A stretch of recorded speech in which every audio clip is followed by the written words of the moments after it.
अब तो मुझे कुछ बोलना ही नहीं है।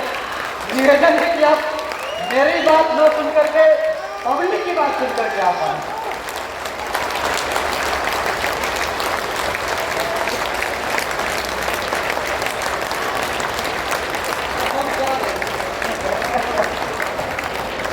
मैं बस यही कहूंगा कि सोच वही जो संज्ञा होवे, कर्म क्षेत्र की गंगा होवे, तू अशोक का वंशज है तो बोल जहां तक प्रज्ञा होवे।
क्या हाल है? ऐसे नहीं चलता है। हमारे गेस्ट नेपाल से आए हुए, ये आवाज पहाड़ों के पार जानी चाहिए।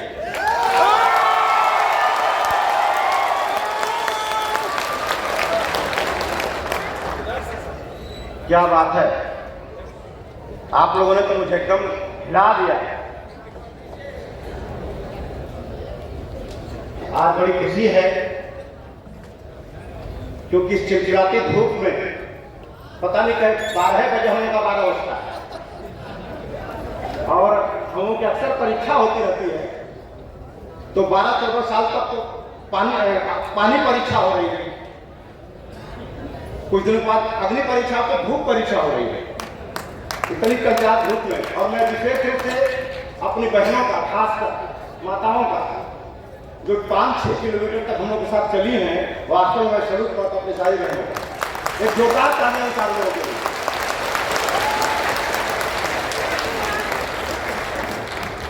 और पूरे देश से आप लोग आए हैं, आज बहुत अच्छा लग रहा है। और मैं चाहूंगा कि इस उत्सव को एक जोरदार ताली से महोत्सव में बदल दीजिए।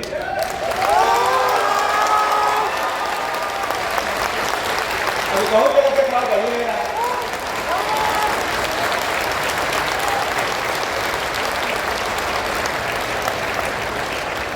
बहुत सुंदर। आज हमारे मंच का बड़ा सौभाग्य है कि हमारे मंच पे नेपाल से चलकर आगे साथी जो हम लोग मौजूद हैं, अब तो नेपाल से रिश्तेदारी पहले भी हो गई कि नई रिश्तेदारी होनी चाहिए। पुरानी रिश्तेदारी पुरानी हो गई, अब नई रिश्तेदारी होनी चाहिए। उनका अधिकार हम खोजे लेकिन मिला नहीं, होगा मिलेगा, शुरू हो गया। एकदम सहज हो जाइए क्योंकि अशोक एक सहज व्यक्ति का नाम। टेंशन होगा तो अशोक का मतलब मामला नहीं है। टेंशन के बहुत सारी चीजें हैं। अशोक का मतलब ही अशोक, शोक से जो फ्री हो जाए, टेंशन फ्री, अशोक हो जाए, वही अशोक। तो आज हम लोग, हमारे मंच का सौभाग्य है कि हमारे मंच पे हम सबके राष्ट्रीय अध्यक्ष सम्मानित दीननाथ मौर्य के हमारे मंच पर बैठे हैं, जिनकी अध्यक्षता में हम सभी लोग, उनकी छत्र छाया में हम सभी लोग काम करते हैं। हमारे मंच पर उपस्थित हैं हमारे संजय सर। आज तो मैं तो चाहूंगा संजय सर की जोरदार ताली होनी चाहिए भाई। आज संजय सर को सुन के लगा कि पगार टूट चुका है। एक पगार में बंधे हुए थे एनटीपीसी के, वो पगार टूट गया और टूट गया तो आज दिखा है एकदम फ्री महसूस कर रहे हैं। लगने जाता है कहीं बढ़े हुए हैं। तो बहुत अब आपको जरूरत हम लोगों की है कि अब बिना पगहा वाला की यहाँ जरूरत है, क्योंकि पगहा वाला यहाँ टिक ही नहीं पाता। तो बहुत अच्छा लगा। और आज हमारे बीच नम्रता जी बैठी, बड़ा अच्छा लगा आपकी स्पीच और अच्छे तरीके से आपने उसको प्रेजेंट किया। आपकी शब्दावली, आपके तरीके इतने जबरदस्त थे कि इतनी सारी बहनों में अगर एक ही बहन अगर बैठी है मंच पे तो हम चाहते हैं जोरदार तालीम के लिए होनी चाहिए।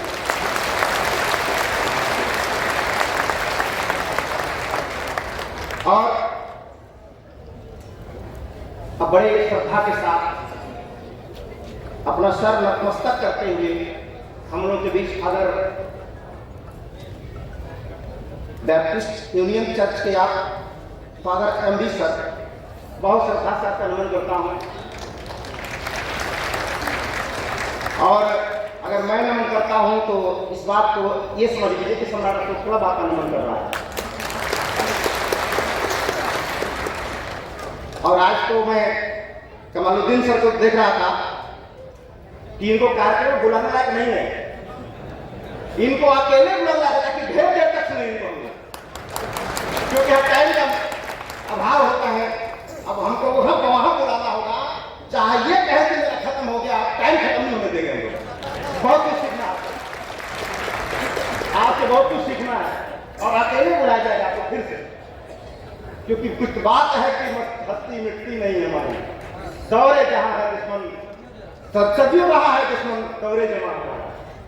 और आपने संविधान की चर्चा की है, वास्तव में वो दिल की बात बोल रहे थे, हृदय से निकल रही है शब्दावली, हृदय से निकल रही है। यानी संविधान को बचाना मतलब सम्राट अशोक को बचाना। ये वाक्य में अपने आप में बड़ा दम है, बस इसके एहसास को आप फील कीजिए, तब पता चलेगा वो कहना क्या चाह रहे हैं। और हमारे बीच हमारे महाप्रबंधक जो बड़ा धैर्य के प्रतीक है, और मैं तो कभी कभी शांत बैठता हूँ तो मैं अपनी छवि डॉक्टर आरपी जी में देखता हूँ और आप ही के बेटे हैं। और मैं चाहता हूँ जोरदार ताली आपके लिए, क्योंकि जिस तरह आप काम कर रहा है संगठन के, वास्तव में आपको सलूट करने का मन करता है। और हमारे कुछ जीवन के बैठे हुए हैं, ये उन दिनों के हमारे साथी हैं जब दुनिया पूछती नहीं थी, दुनिया पूछती नहीं थी। उन समय इन्होंने अपने कंधे पर बैठा के मुझे घुमाया है इस समाज में। तो मैं चाहता हूं तहे दिल से अपनी गाड़ियों को लेके घुमा। आज उस दिन सोचता हूं तो बहुत श्रद्धा आती है आपके प्रति। और हमारे बीच डॉक्टर रविंद्र जी उत्तर प्रदेश के अध्यक्ष बैठे हुए हैं, बड़ा अच्छा आज वक्तव्य सधे शब्दों में आ रहा था और बड़ा ही तहे दिल से आपका शुक्रिया अदा करता हूँ डॉक्टर रविंद्र जी। और आपके बुलेंदु जी जो बक्सर जिले से आए थे, धीरे धीरे कोशिश कर रहे थे कि सम्राट अशोक जीत गए जब कल युद्ध, तो उन्हें खुशी नहीं मनाई, मातम मनाया, जिनको फादर ने कोट किया था इस शब्द। बहुत अच्छा लगा। तो आज हम सब लोग इन्हीं सब बातों की चर्चा करते हुए, अपने संविधान का सम्मान करते हुए, और आज जिनके जन्मदिन पर हम इकट्ठा हैं उनके जन्मदिन पर आज हम लोग नमन करेंगे। और हम लोग का तो सौभाग्य है, मैं तो कभी कोई सोचता हूं कि सम्राट अशोक को छू करके लगता है कभी कभी हम लोगों ने किसी के दुखती नक्श को हम लोगों ने छू दिया। सम्राट अशोक को छोकर किसी के दुखती नक्श छू दिया हम लोगों ने। यही पटना है, यही पटना है, यही बोध गया है और पड़ोसी में सारनाथ है। ये पाटलिपुत्र, सारनाथ और बोध गया है। मैंने बोध गया से सूर्योदय हुआ था, एक सूर्य का जन्म हुआ था। सारनाथ तो उसकी किरणें निकली थी, लेकिन पाटलिपुत्र की ताकत जब आई तो सूर्य अपने पूरे उठान में पूरी दुनिया में फैला। ये तीनों बड़ा महत्व है। तो आज हम लोग उन सारी चीजों की चर्चा करते हुए एक छोटी सी बोध कथा से बात शुरू करूंगा, क्योंकि आज हमारे मंच पे कमालुद्दीन सर हैं और फादर बैठे हैं हम लोग के मंच में। आज इस बोध कथा का बड़ा ही औचित्य है। एक आदमी था तो मर गया वो, तो मरने के बाद वो गया स्वर्ग में। स्वर्ग के द्वार पे जब गया तो आके दरवान से पूछता है आदमी कि भाई इस स्वर्ग में कहीं मोहम्मद साहब हैं क्या? दरवान ने कहा कि मैं तो इसी गेट पे खड़ा रहता हूँ स्वर्ग के, इस नाम का व्यक्ति तो कभी स्वर्ग में नहीं आया। बोला अच्छा, तो ईसा मसीह आए थे क्या यहाँ? ईसा मसीह कभी आए थे क्या यहाँ स्वर्ग में? बोला नहीं, ये सब कैसे नाम लेके स्वर्ग में आए नहीं सब? बुद्ध आए थे क्या स्वर्ग में? बड़ा ये सब नाम तो ले रहे हो, इनका तो कभी आता ही बेटा स्वर्ग में कभी नहीं आया। तो चला गया नरक में, नरक के गेट पर। तो नरक के दरवान से पूछा कि यहाँ कोई मोहम्मद नाम का आदमी है? बोला हाँ है ना। बोला कहाँ? बोला देखो वहां लोग लड़ रहे हैं, झगड़ रहे हैं, लोगों को झगड़ा सुलझा रहा है, लोगों को मैत्री का संबंध बता रहा है। अच्छा, तो बोला ईसा मसीह है क्या? तो हाँ देखो नरक में ईसा मसीह बैठे हैं। बोला क्या कर रहे? देखिए वो दिन दुखियों के दुख दूर कर रहे हैं, उनकी पीड़ा दूर कर रहे हैं। तो बोला अच्छा, बुद्ध देखो बुद्ध भी यहाँ नरक में है। तो वो क्या कर रहे? बोला देखो लोग लड़ रहे हैं, झगड़ रहे हैं, उनके अंदर करुणा मैत्री का प्रवाह कर रहे हैं चारों तरफ। वो पागल हो गए। बोला कि तीनों लोग उस दुनिया के सर्वश्रेष्ठ लोग थे जहां से मैं मर के आया हूं, तो इतने महान लोगों को तो स्वर्ग में जाना चाहिए, नरक में क्या कर रहा है? इनको तो अच्छे कामों के बदले स्वर्ग में जाना चाहिए, तो वहां के महान लोग थे, नरक में क्या कर रहा है? तो नरक के दरवान में जो बात कही, अगर दिल छू दे तो ऐसा करा दीजिए। नरक के दरवान में कही कि किसने कह दिया कि अच्छे लोग स्वर्ग जाते हैं? सच्चाई ये है कि अच्छे लोग जहां चले जाते हैं वो नरक भी स्वर्ग हो जाता है।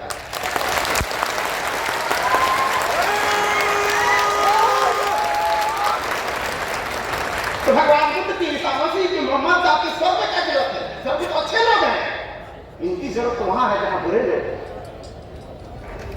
लोग हैं। इसलिए भगवान बुद्ध, ईसा मसीह ये सब नरक में है, और ये नरक में तब तक रहेंगे जब तक नरक कभी स्वर्ग न बना ले।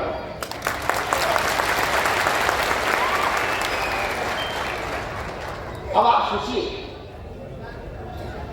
इन तीनों महापुरुषों को अगर जोड़ के अगर एक राजा निकालेंगे तो सम्राट अशोक के अलावा कोई राजा नहीं निकलेगा। इन तीनों महापुरुषों को अगर पेरेंगे तो जो रस निकलेगा वो रस ही सम्राट अशोक है। और देश को अगर अखंड रखना है तो मैं चैलेंज करता हूं उस देश को कि सम्राट अशोक से अलग हटकर कभी भी इस देश को अखंड नहीं रखा जा सकता। तो आज इस बात को, आज अशोक का जन्मदिन है, एक उत्सव का दिन है, तो आज हमें इसकी चर्चा जरूर करनी है। अभी मैं भी एक बहुत बड़े अपने निजी परेशानियों से बाहर निकल के आया हूं, एक असहनीय पीड़ा से बाहर निकला हूं, उसको भूलने की कोशिश कर रहा हूं। उस पर मैं एक लाइन बोलूंगा कि ऐ जिंदगी रहम कर ऐ जिंदगी, थोड़ा संवरने का अवसर दे। ऐ जिंदगी रहम कर, थोड़ा संवरने का अवसर दे। तेरे अगले जख्म भी सह लूंगा, पुराना वाला जख्म थोड़ा भरने दे।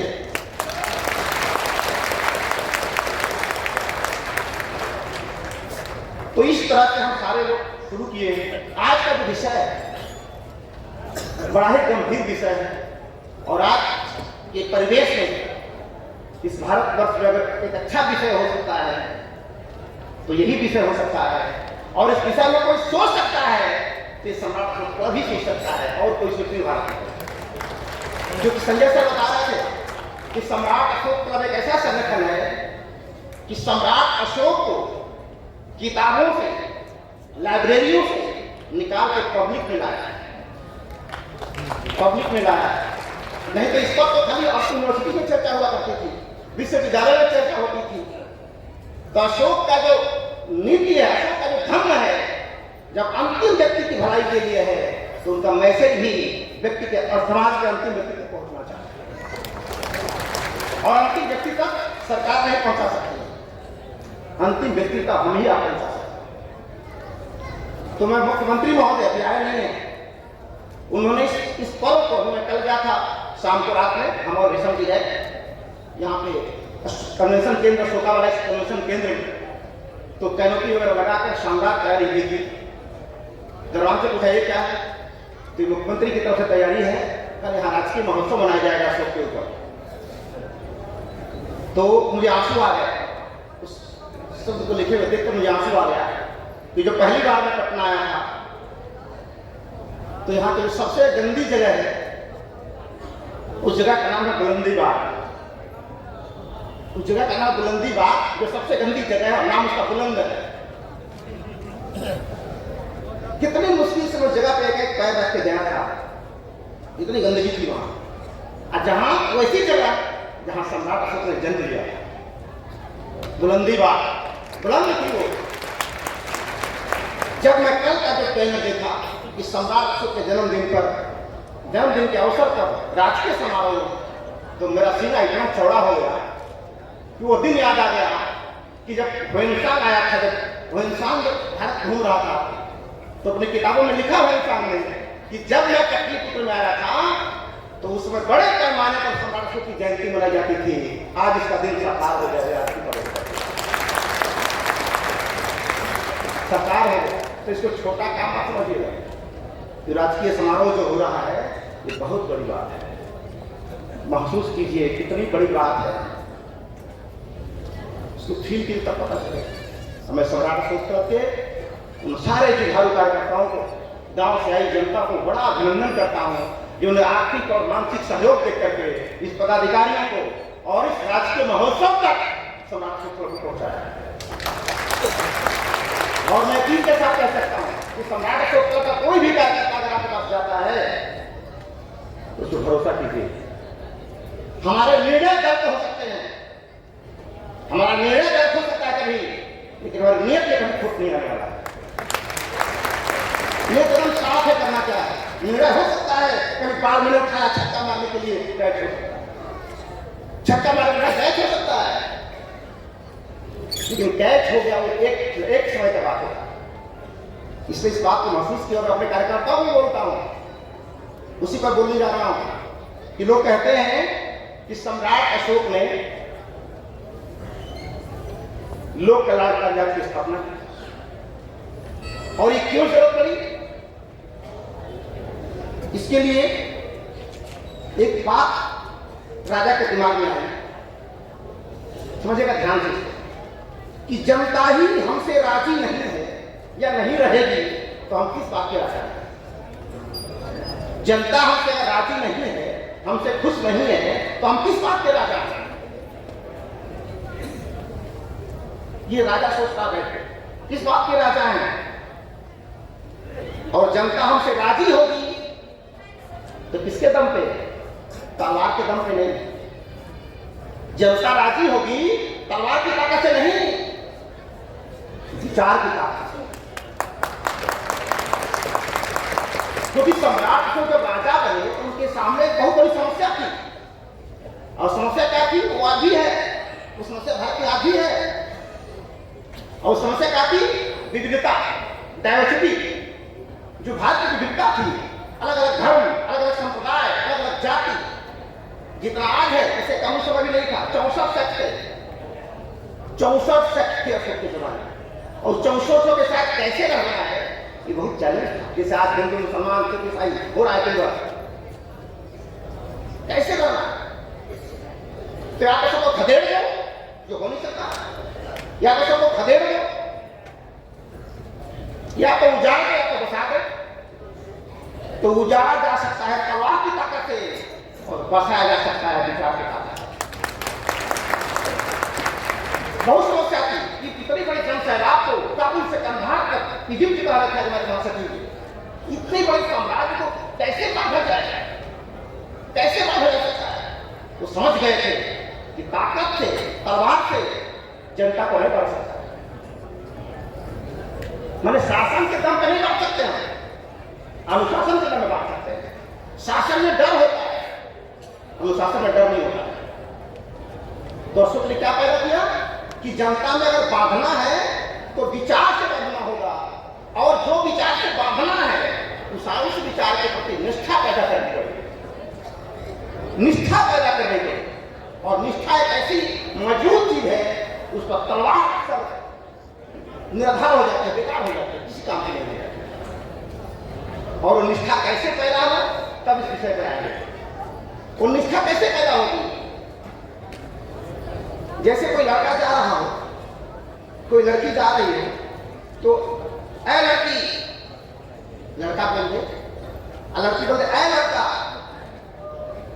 संबोधन हो।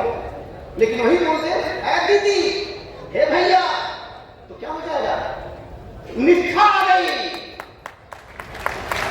जो ही बहन कह दोगे अपने आप को सुरक्षित महसूस करने लगेगी, और जो ही भाई कह देगी वो भी अपने आप को सुरक्षित करने लगेगा। क्योंकि एक शब्द है, उसको बहन कह दोगे तो बात दूसरी हो जाएगी, ऐ लड़की कह दोगे बात दूसरी हो जाएगी। तो निष्ठा पैदा कैसे होगी?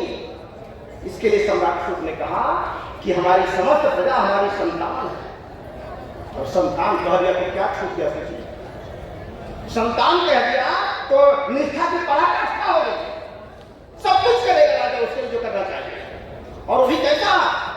लोग ही नहीं, पर लोग, मैंने दोनों लोगों में हमारी संतानें सुखी हो, ये निष्ठा पैदा हो। अब ये निष्ठा अस्थायी कैसे होगी? इसके लिए जरूरी है भरोसा और विश्वास।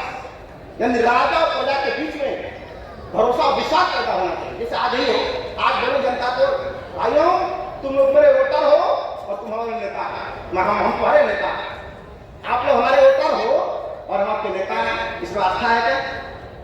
जनता को वोटर समझ रहा है कि वोटर में इसका नाम है, और मैं चुनाव लड़ रहा हूँ, मुझे वोट देने वाले हैं तो हमारे वोटर है। तो कोई नेता अगर वोटर कहता है, इसका मतलब हमारी इसमें आस्था नहीं है।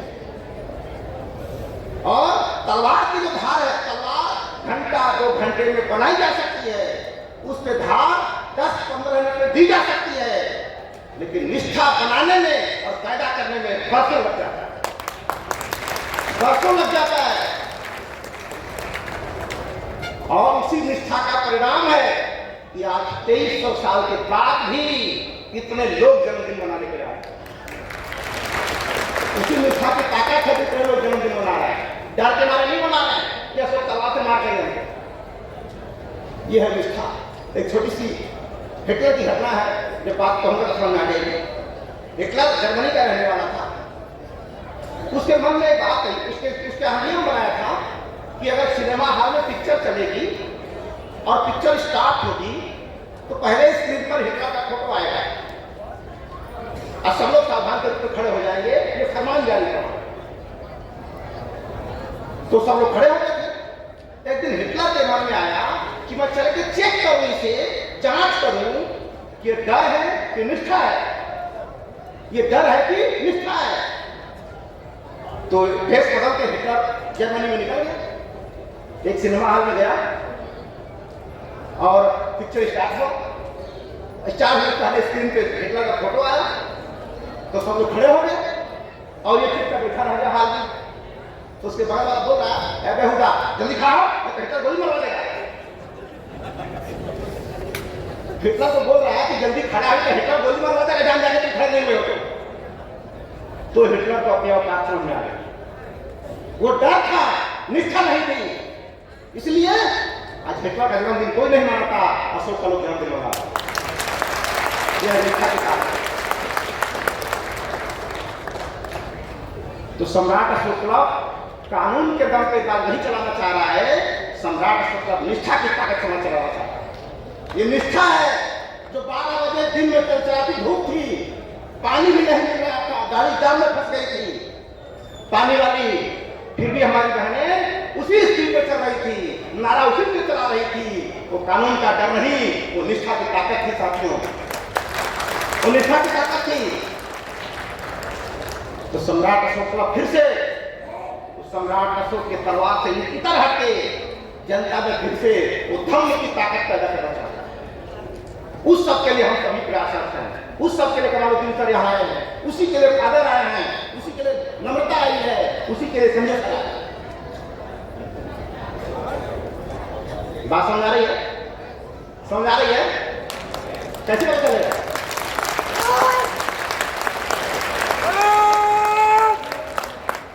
समझ में आने का मतलब दिमाग का ताला खुलना चाहिए। क्योंकि मजे की बात है कि जिस ताले से, जिस चाबी से ताला बंद होता है, उसी चाबी से ताला खुलता भी है।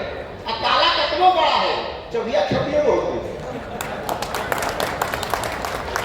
तो आपका जो 2000 साल पहले जो ताला बंद हुआ था, वो एक विचार की चाबी से किसी ने बंद कर दिया था। वो पाखंड का विचार था, वो ढोंग का विचार था, अंधविश्वास का विचार था। उस विचार की ताकत से आपका ढक्कन बंद कर दिया दिमाग का। अच्छा भैया हरा गई, चबियो हरा गई नालंदा में। नालंदा जर गई, कुल रखिया में हरा गई चबिए। नालंदा जब जल गई तो उसी रखी में चबिया हरा गई। अब क्या हुई? अब करत करत करत करत सम्राट शुक्ल संगठन पैदा हुआ, जो दूसरा चाबी बनाया, दूसरा चाबी। तो शुरू में लोग क्या बोलते थे, ये कहां से चाबी आती है, ये कैसे चाबी है? झगड़ा में जब ताला खुली तो मुझे पता चल गई कौन चाबी है।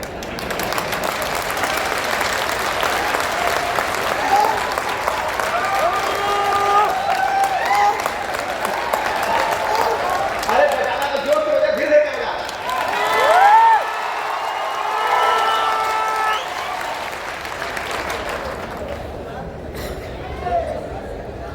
तो आपको समझ में आया कि सम्राट से कुछ तलवार रखी तो क्या उठा लिया? सोचिए कितना गलत एंगल से कर। सम्राट अशोक को तलवार रख लिया, हम कायर हो। अरे क्या करना था? तलवार रखने से कोई कायर हो जाता है? कहां लिखा है? कायर उसे बोलते हैं जो मैदान छोड़ के भाग गया है, उसे कायर कहा जाता है।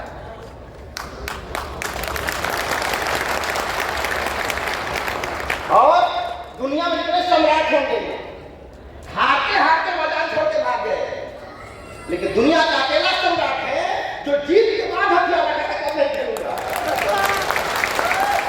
जीता अब नहीं, मैं संन्यास लूंगा। ऐसा नहीं क्रिकेट में पीटते पीटते अब छक्का चौका नहीं बन रहा है, मजदूर में बाहर निकल गए, ऐसा नहीं है। यहाँ सेंचुरी मार के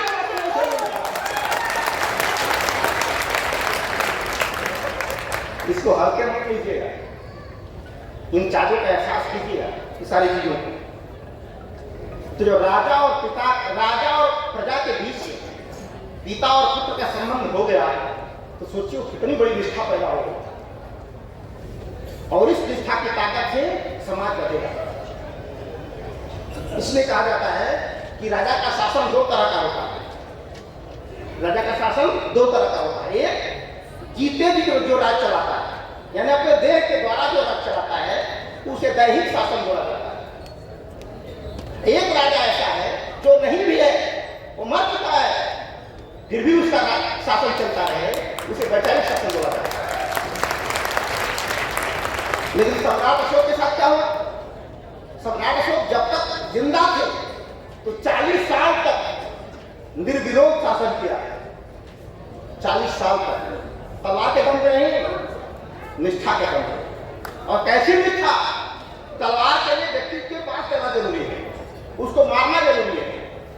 लेकिन सम्राट अशोक के धम को उन सारे राजाओं ने स्वीकार कर लिया जिनको राजा अशोक को कभी देखने का अवसर भी नहीं मिला, आंख से देखे भी नहीं मिले। और बहुत सारे राजा तो अपना नाम बदल दिए। नाम कि अशोक का जो नाम रहेगा, जैसे कुछ लोग होते हैं नेताजी ईश्वर का जैकेट पहनते हैं तो हम सही जैकेट पहने, नेता जैसे मोछ रखते हैं तो हम ऐसा ही मोछ रखेंगे, है नहीं?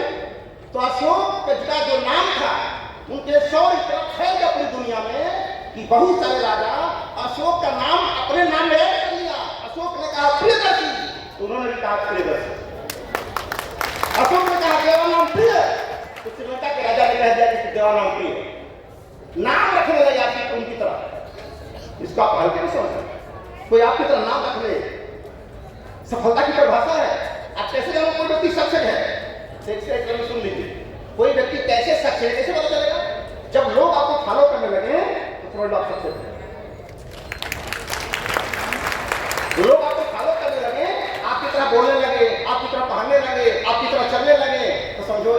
यू आर सक्सेस, तब आप सक्सेस। तो अशोक को लोगों ने फॉलो करना शुरू कर दिया, जो उनको देखा भी नहीं उन्होंने धर्म को स्वीकार कर लिया। तलवार की ताकत नहीं, निष्ठा और विचार की ताकत। तो आप सोचो, गलती से ही सही एक ऐसे कुएं में कूद गए हो जो लोक कलाकारी कुआं है। लोक कलाकारी कुआं है, ये अगम कुआं नहीं है।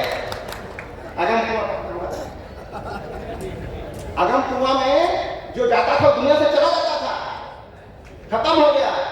और सम्राट अशोक कलम ने ऐसा अगम कुआं बनाया है कि जो गया वो जिंदा हो गया, जो उससे कूदा वो जिंदा हो गया।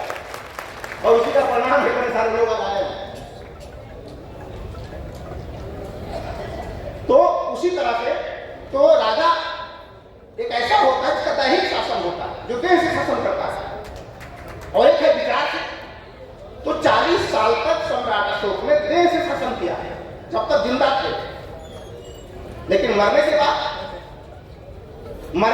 जब तक उसके विचारों का प्रभाव चलता रहेगा, तब तक उसी का राज्य माना जाएगा।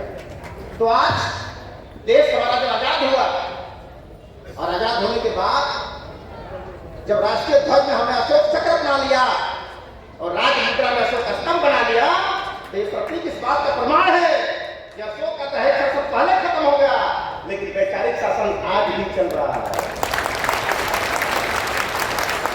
आज भी चल रहा है। लेकिन अफसोस की बात है कि जो सरकारें आ रही हैं, जिनको चक्र घुमाना है, वो घुमाना है क्लॉकवाइज, तो घुमा रहे हैं एंटी क्लॉकवाइज। Anti clockwise. अब तो सरकार एक नया रूल बना रही है बनारस में।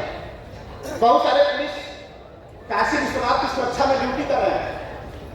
तो एक नया नियम बना है कि खाकी वर्दी नहीं पहनेगी पुलिस, और लंगोट पहन के ड्यूटी करेगी। लंगोट पहन के ड्यूटी करेगी। ये हालत हो रही है। सोचो कि एक राजा जब कहता है कि समस्त प्रजा हमारी संतान है, इसका मतलब जानते क्या होता है? अब बताइए, किसी का अपने बेटा मान लिया, क्या होगा? उसका फीस कहां से जमा हुई, वो कपड़ा से कहां से पहन ली, वो सुत्ती बैठी कैसे, किसकी जिम्मेदारी है? उसके बाप की, जिसने उसके बेटा बनाया है। तो जब राजा कहता है कि समस्त प्रजा मेरी संतान है, तो जनता की सारी जिम्मेदारी ले लेता है अपने ऊपर, और कहता है जिम्मेदारी तो ले ही रहा हूं, जनता का कर्ज मेरे ऊपर है, ये काम करके मुझे उड़न हो रहा है, उस कर्ज से उड़न होना है, जिम्मेदारी लेता है। और आज का राजा क्या कर रहा है? दिल्ली वाला कह रहा है कि हम सब परम पिता परमेश्वर की संतान है, जिम्मेदारी से मुक्त हो गए।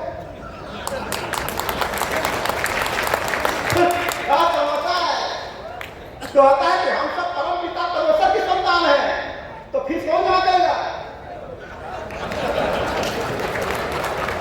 पेट्रोल का रेट कौन घटाएगा? डीजल सस्ता कौन करेगा? गैस सस्ता कौन करेगा? परम पिता परमेश्वर, रब जो चाहे वही होना है। हमें तो खिलौना है, खेला बैठ के लाल के मैदान में, खेला बैठ के लाल के मैदान में, गांधी मैदान में 25 लाख 2 लाख खेला, सबका मालिक के कौन पर लचका हुआ है? सोचो, उसने खाली कह दिया कि सबका मालिक ये खड़ी पाई, आगे क्या है? अपना ही कहने लगा। सोचिए, सबका मालिक एक कौन है? एक कौन है? तो भगवान बुद्ध ने साफ बोल दिया, कोई ना तो पड़ोसी, तू अपना मालिक स्वयं है, तेरा मालिक कौन हो सकता है? तेरा मालिक कौन हो सकता है? तेरी दुर्दशा है तो उसकी वजह तू है, और दशा अच्छी होगी तो उसकी वजह भी तू होगा। रब जो चाहे वही होना है। आदमी तो खिलौना है, खेला बैठ के पीछे बता हो जाए। सोचिए, दिल्ली में बैठा व्यक्ति एक ऐसा अयोध्या में बनवाया, एक ऐसा खोल दिया, छोटा बोलते उसको काउंटर, एक ऐसा काउंटर खोल दिया कि नौकरी मांगना हो तो कहां जाना? वही, हमको नहीं, सबके ऊपर वाला का मर्जी है। तो बोल दिया कि अभी दिया है, नौकरी मांगना वहीं जाना, बच्चा मांगना है वहीं जाना, सत्ता मांगना वहीं जाना, क्योंकि रब जो चाहे होगा। हमारा कहा चलता, मैं तो फकीर हूँ, झोला उठाऊंगा चल दूंगा, मेरे पास क्या है, मेरे पास क्या है, मेरा क्या है। दाता एक राम, भिखारी सारी दुनिया। तो मंदिर किसका बन गया?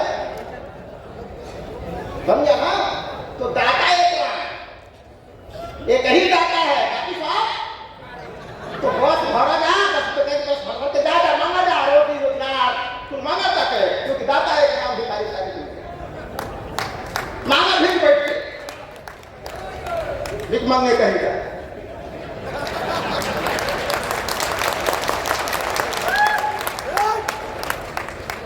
और साइकिल से जाएगा तो नहीं मिलेगा, मोटरसाइकिल जाएगा तो नहीं मिलेगा, कार जाएगा तब नहीं मिलेगा, पैदल जाएंगे तो मिलेगा जल्दी, पैदल जाना मिलेगा। बेचक्कर का 12 से चप्पल पहन के चलेगा तो बड़ा तकलीफ में पड़ जाएगा ऊपर वाला। ये चप्पल कहाँ चला दिया? चप्पल तो दिया ही नहीं था, ये बना लिया था अपने से। हाँ, समझ आ रहा है बात? खाली नहीं।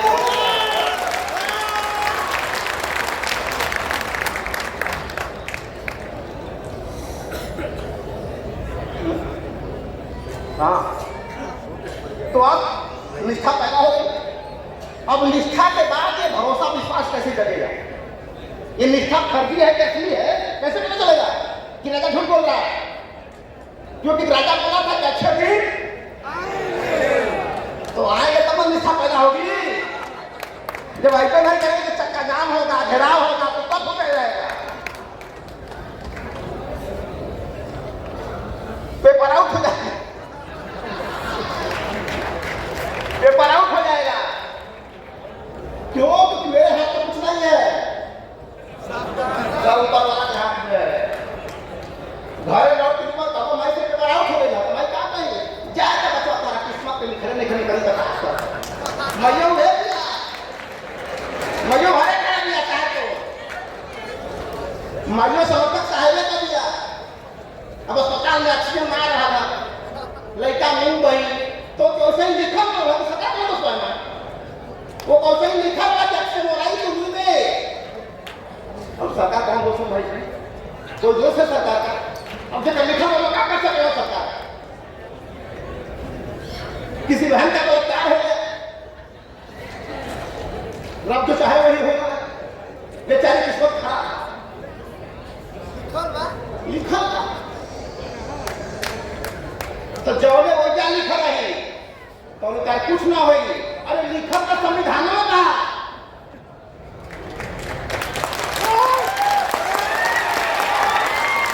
लिखा तो संविधान का, लेकिन वहां लिखा गया था तो अहिल्या का के साथ भगवान ने क्या कर दिया पता है? उतना दुष्कर्म करने के बाद वो भगवान ने बना रहा। ये भगवान का कानून है और हमारे यहाँ कानून क्या है? वही काम परम पूज्य आसाराम बापू ने किया, वो कहाँ है? ये भगवान की ताकत नहीं है, ये ताकत है हम भारत के लोग, ये हम भारत के लोगों की ताकत है। तो पावर कहाँ है? बिजली का करो दूसरा बोर्ड में, अपना फसल का तो दूसरा बोर्ड में, किसे गलत करें? बिजली है किसी और बोर्ड में, प्लग लगा ली किसी और बोर्ड में, चलेगा? इसीलिए अच्छे दिन नहीं आ रहे। बोला सही जगह लगा के आ जाए, इतने लोगों ने सही जगह लगा लिया, इतने लोगों ने सही जगह लगा लिया, तब यहाँ आए हैं।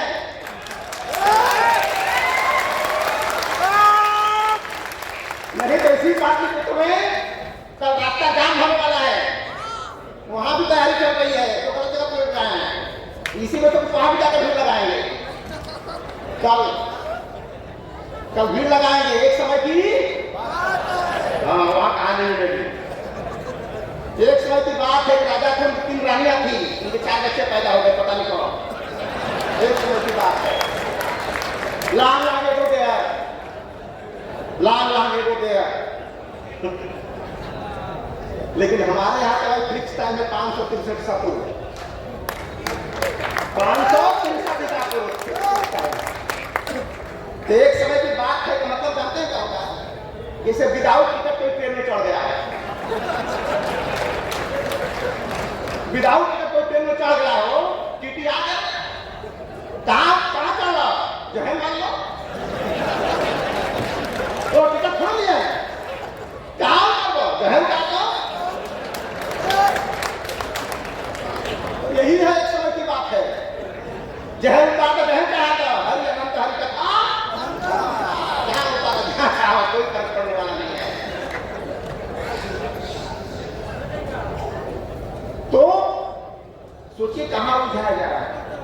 एक जगह अशोक कहते हैं कि समस्त प्रजा हमारी संतानक सारी जिम्मेदारी लेते हैं और सारी जिम्मेदारियों को पूरा करने का पूरा प्रयास करते हैं, और उसके बावजूद भी क्या लिखते हैं कि जनता का मैं जितना भी काम करूं मुझे संतोष नहीं होता। सोचिए जितना ज्यादा भी है, जैसे हमारे वो राकेश साहब जी द्वारा थे कि जापान में जब गया है तो वहां के प्राइम मिनिस्टर से क्या बोला कि भाई आप लोगों ने जितना दिया है उसके बदले हम लोगों ने कुछ नहीं दिया है, अभी आपने बुद्ध को दिया है, उनके विचार को दिया है, उसको अपना के हम सिर्फ अपना विकास कर पाए हैं, और क्या हो पाता है?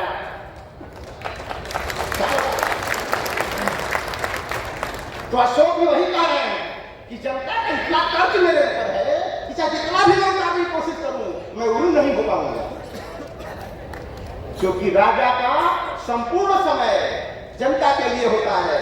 और मैं खास करके नेतागिरी करना चाहता हूं, बोलना चाहता हूं तो कि राजा का संपूर्ण समय में जनता के लिए होता है, और जिनके पास संपूर्ण टाइम जनता के नहीं है उसको राजनीति नहीं करनी चाहिए। जिसके पास संपूर्ण समय जनता के लिए नहीं है उनको राजनीति नहीं करनी चाहिए, क्योंकि बाधा पहुंचेगा, बीवी पहुंचाएगी, बच्चे पहुंचाएंगे। तो संपूर्ण समय राजा का होता है, इसलिए वो राजा कहता है कि मैं रनिवास में रहूं, सैनागार में रहूं, उद्यान में रहूं, खाना खाता रहूं, सोया रहूं, किसी भी क्षण कोई प्रतिवेदक जनता का दुख लेके आया तो उसी क्षण मुझे खबर मिलनी चाहिए। ऐसा नहीं कि सब सो रहे हैं, क्योंकि राजा का संपूर्ण समय पर जाता है, संपूर्ण समय पर जाता है। इसलिए भारतीय संविधान को फॉलो करता है। तो अब वो निष्ठा कैसे पैदा होगी? इसके लिए सम्राट अशोक ने उस विश्वास को पैदा करने के लिए, उस भरोसा को पैदा करने के लिए लोक कल्याणकारी करनी शुरू कर दिया। ये अंतिम विषय है। निष्ठा पैदा करने के लिए वेलफेयर स्टेट की स्थापना, लोक कल्याण करने के लिए। जैसे मैं बोलूंगा कि आपका फीस जमा कर दूंगा, तो करूंगा तब भरोसा पैदा होगा, है कि नहीं? मैं बोलूंगा पेट्रोल सस्ता कर दूंगा, करूंगा तब भरोसा पैदा होगा। 2 करोड़ नौकरी हर साल दूंगा तब भरोसा पैदा होगा। 2 करोड़ नौकरी हर साल दूंगा, जब दूंगा तब भरोसा पैदा होगा। जब दोगे ही नहीं तो कहां से होगा? तब पब्लिक नहीं बोलेगी, तब अखबार वाला बोलेगा, बढ़िया सरकार चल रही है, पब्लिक थोड़ा बोलेगी, अखबार वाला बोलेगा, टीवी वाला बोलेगा, क्योंकि वो अपना भजन लिया है, 6 दिन आ गए हैं।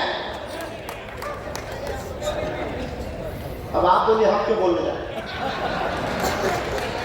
मेरा वो काम नहीं है। मैं तो इतना कहूंगा कि हाथी हिल रही है, न डोल रही है, न खा रही है, न पी रही है, न सांस ले रही है। अब मर गई आप बोलिए तो मैं ही बोलूंगा, बीमार हो गई है। तो मैं तो इतना ही बोलूंगा कि जो कहे हो वो करोगे तो भरोसा पैदा होगा। अशोक ने इसी भरोसा को पैदा करने के लिए लोक कल्याणकारी कार्य किया, ताकि जनता मेरा भरोसा बना रहे। और उसी भरोसे के दिन है, उसी भरोसे की देर थी कि 40 साल तक शासन किया अशोक ने, 40 साल अकेले। और इतना चलाने के बाद जब नहीं रहे तो उनके मरने के बाद जो इतिहास लिखे उन्होंने क्या लिखा कि बड़े बड़े राजा महाराजा पैदा किया अनेक राष्ट्रों में, लेकिन कोई राष्ट्र एक ऐसा शासक पैदा नहीं कर सका जिसको अशोक के सर खड़ा किया जा सके। ऐसा राजा खड़ा किया सोचिए कि नहीं रहने का तो क्या कोई अच्छी वर्ष में लिखा, अशोक के डर का लिखा था कि गोली मारने का नहीं करेगा, वो सच्चाई लिखा।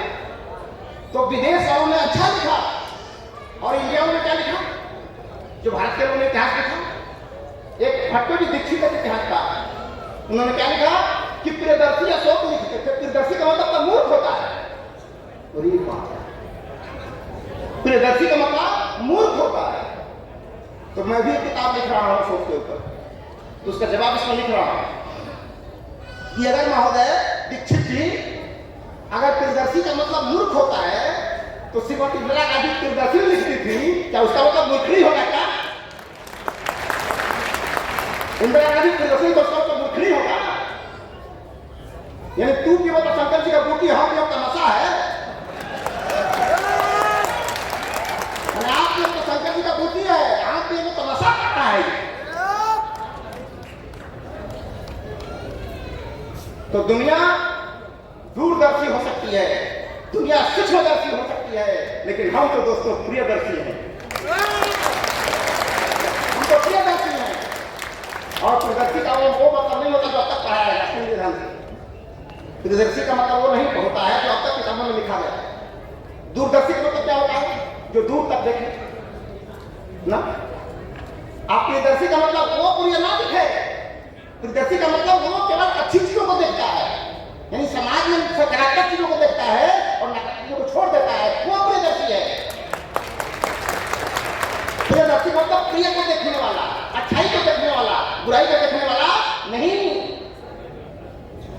लेकिन लोगों ने आकर कहा कि प्रियदर्शी का मतलब अशोक बड़ा सुंदर दिखते थे, ऐसा नहीं है। प्रिय देखना, अच्छाई को देखना, सकारात्मक को देखना, पॉजिटिव चीजों को देखना, ये है प्रियदर्शी। और इतना जान लीजिए कि जो प्रियदर्शी नहीं होगा वो श्रीलंका से लेकर इजिप्ट और यूनान तक शासन नहीं कर सकता।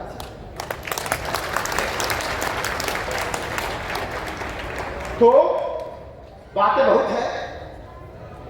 अशोक एक महासागर है, अशोक का बुद्ध है। इस लोग जो है ना, ये प्रवचन की सामग्री नहीं है, ये बोलने की चीज नहीं है। और दुनिया में जितने महापुरुष हुए उसमें 90% से 99% लोग केवल बोल के महान हो गए।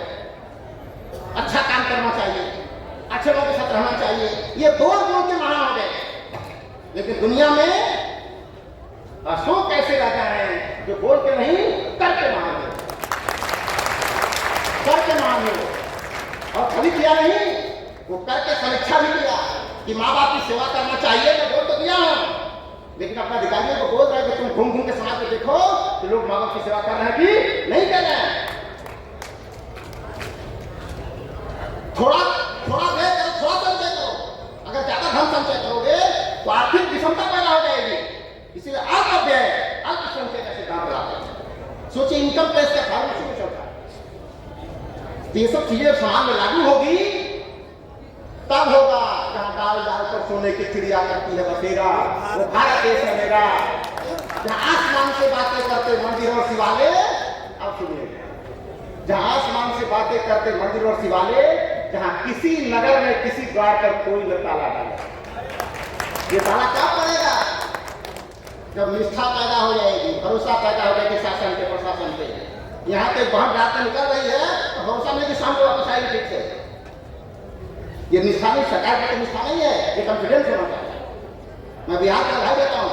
इस 10-15 सालों में जो प्रशासनिक सुधार हुआ है बिहार का, आज हर माँ बहन बिहार में खुली जगह में घूम सकती है, ये मैं देख रहा हूँ बिहार में। नहीं तो 6 बजे अंधेरा होकर कोई नहीं घूमता। हम तो कहते हैं हम प्रिंसिपल है ना, बिहार में तो लूट नहीं हो सकती है। अरे ऐसे हमने कहा है भाई, यही मैं बच्चों से सुना हूँ, बिहार में तो हमारे कहीं नहीं होते। अरे बाप, मैंने जिसने बुद्ध को दिया उसको बुद्धू बना दिया। कुछ तो मैंने जिसने बुद्ध दिया बुद्धू हो गया। हाँ, बुद्धू हो सकता है क्योंकि बुद्ध को आपने भुला दिया। बुद्ध को भुलाओ तो बुद्धू हो गए। अगर चाहते बुद्धू से फिर से बुद्ध बनना तो फिर से बुद्ध बड़ा बुद्ध हो। तो तो इन्हीं चंद बातों के साथ अपने सम्मान अतिथियों का सम्मान करता हूँ। और एक बार जरूर मैं इस सर को बनाएंगे हम एक दिन, काउंसिल सर को आपको अच्छे से सुनना है, क्योंकि गीता और कुरान के अनुयायी जब आपस में लड़ते हैं तो उसकी फैसला करने की क्षमता न गीता में है न कुरान में, वो तो क्षमता है भारत के संविधान में जो प्रबल है।